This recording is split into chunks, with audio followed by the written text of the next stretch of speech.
Hello, it's Nikki and welcome back to another episode. Today's is called 2 years ago, I hired a structural engineer and I had no idea what I was doing. I feel like I have a lot of information in my head. Some of it pretty useful, lots of it not relevant.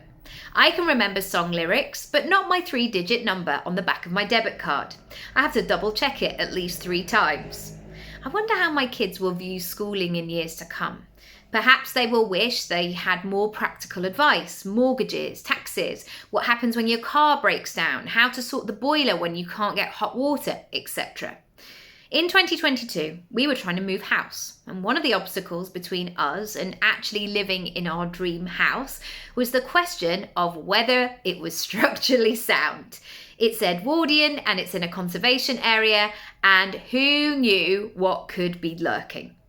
I'd never hired a structural engineer before, and I wasn't really sure what I was looking for or what the right choice was. When I don't know things, I have to admit I find it frustrating because I like to know all the things, but I know that that's impossible. Sometimes when we're unfamiliar with a new situation, it can freeze us. We don't know what to do, so we do nothing. And that is when I have to have a word with myself, because staying stuck prevents me from moving forward. On this occasion, I needed to figure it out. If I didn't, we couldn't progress with the move, and I wasn't going to let my pride or lack of knowledge stand in my way. The first thing I did was to Google. It turns out there are many structural engineers out there. Seriously, they're everywhere. Who knew? I began to trawl through the options. As a novice, I wanted information. I wanted to know what they did and if it was what I needed. Many of the websites were so jargon heavy. Sturdy, well-insulated, fire-compliant internet playgrounds for structural engineers to meet structural engineers to enjoy each other's company. So often, so quickly, I was put off, because I was out of my depth. The information confused me. I felt stifled and immediately moved on. I quickly came to the conclusion that there must be other people out there like me. People who only plan on using these services a handful of times in their lives. Perhaps naive thinking in a 1900s house. Therefore, these people require simplicity like me. That was it. I was knee-deep in Google reviews. And that's how I ultimately made my decision. I also read from the unofficial book of life that always suggests that you should get 3 quotes, speak to the person, see how your gut and your bank balance responds, and then make a discerning decision. The decision paid off. The appointment was made and paid for, and the service was delivered above and beyond. And I paid it forward, and I left a Google review. Here it is.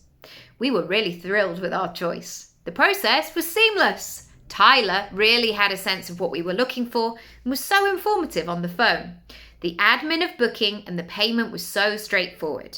Nathaniel was meticulous. He kindly scheduled 2 phone calls to go through all the details, and no daft question was too daft. Would highly recommend. I got an email today to say that the review had been viewed over 3,000 times in 11 months.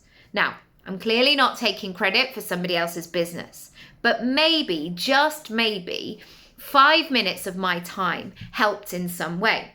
I hope so, because I meant every word. That step was a crucial step in the process. In these times, we want reassurance when we are buying, to know that we're making sound decisions that provide the result we wish. It's also a great reminder that individuals can really help small businesses. You can easily share the love for your local coffee house, pub, or hidden gem. Maybe you had excellent service. Maybe there was an element of surprise. Something you were unfamiliar with ended up being okay in the end. So, what about you and your business and your brand? What could you take away from this? There are many lessons in this process. Simplicity. As someone who was unclear, I looked for clarity, ease, and transparency. I opted for somebody who spoke to me in a way that it was absolutely okay not to have a clue. Stating what you do. If it's obvious, if it's not obvious, it will be tricky to sell. So be clear, be concise, be decisive. Sharing your information in a way that informs somebody who may be unfamiliar with your industry. Save in-jokes and industry jargon for Christmas parties. Delivering excellence. Always. Don't hold back. Paying it forward. Celebrate excellent customer service and always share the love. A bonus takeaway. Look at your actions that you can take that will support your business again and again. Once you add something into Google reviews, it will likely stay a while. Building on the trust and integrity you've already gained. Maybe your current clients or customers can tell their pals. As always, I would love to hear what came up for you. And if you want some help and support with this, do check out your digital disco. It's a great way in. It's a fantastic service, an online course, or you can choose option 2 or 3, which includes one-on-one support with me as well.